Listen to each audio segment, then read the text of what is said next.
High everyone, welcome to Riaz রান্নাবান্না। বাঙালির সকালের জলখাবারের মধ্যে অত্যন্ত প্রিয় একটি খাবার হচ্ছে লুচি। তাই আজ রিয়াজ রান্নাবান্নায় আমরা নিয়ে চলে এসেছি কিভাবে পারফেক্টলি লুচি তৈরি করতে হয়। তাহলে চলুন দেখে নিই লুচির ময়া কিভাবে দিতে হয়। লুচি বানানোর জন্য আমি এখানে নিয়ে নিয়েছি 300 গ্রাম মতন ময়দা। এবার আমরা এতে অ্যাড করে নেব হাফ টেবিল স্পুন মতো লবণ। এবার এতে অ্যাড করে নেব সামান্য পরিমাণে চিনি। এবার আমরা এতে অ্যাড করে নেব পরিমাণ মতো সাদা তেল। সাদা তেলের বদলে আপনারা এখানে ঘিও ইউজ করতে পারেন, আমি এখানে সাদা তেল ইউজ করলাম। সমস্ত কিছু দিয়ে এবার ভালো করে ময়দাটা মেখে নিতে হবে।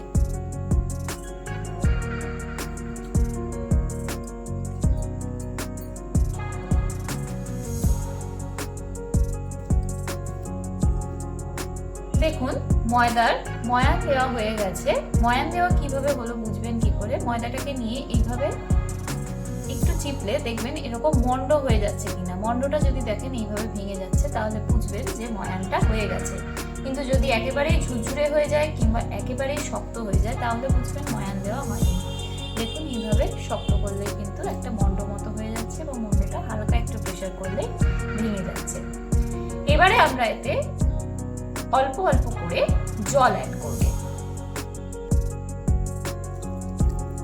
প্রথমে আমি 1 কাপ মতন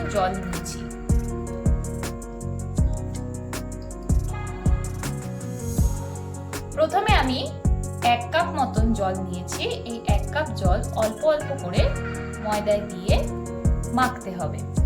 খেয়াল রাখবেন ময়দাটা যেন একেবারে পাতলাও না হয়ে যায়, আবার একেবারে শক্ত শক্ত মাখাও যাতে না হয়। ময়দাটা মাখা হয়ে গেছে।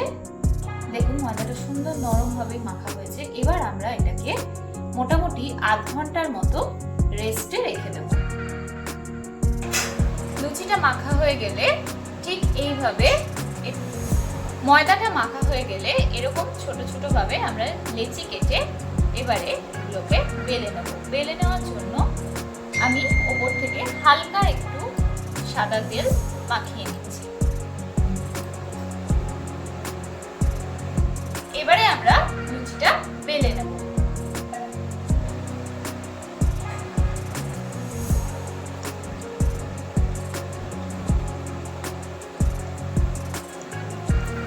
তাহলে এইভাবে পারফেক্টলি লুচিটাকে গোল করে বেলে নিয়ে এবারে আমরা এগুলো ভেজে নেব একটা একটা করে। এবার তেল গরম হয়ে গেলে আমরা তাতে লুচিটা ছেড়ে দেব। লুচিটার উপরে হালকা হালকা ভাবে তেলটা ছলকাতে দেবেন, তাহলে কিন্তু আস্তে আস্তে দেখবেন লুচিটা ফুলে উঠছে।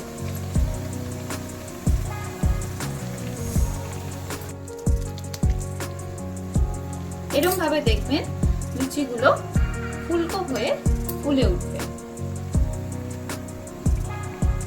এবারে আমরা লুচিটা তুলে নেব। তাহলে তৈরি গরম গরম ফুলকো ফুলকো লুচি। আপনারা আলুর চচ্চড়ি এবং বেগুন ভাজা দিয়ে ট্রাই করে দেখতে পারেন। আশা করি আপনাদের ভালো লাগবে। আলুর চচ্চড়ির রেসিপিটা আপনারা আমাদের চ্যানেলেই পেয়ে যাবেন। ভিডিওটি যদি ভালো লেগে থাকে তাহলে অবশ্যই একটা লাইক করবেন, কমেন্ট করবেন, শেয়ার করবেন। অবশ্যই চ্যানেলটিকে সাবস্ক্রাইব করে পাশে থাকা বেল আইকনটা প্রেস করতে ভুলবেন না। Thank you.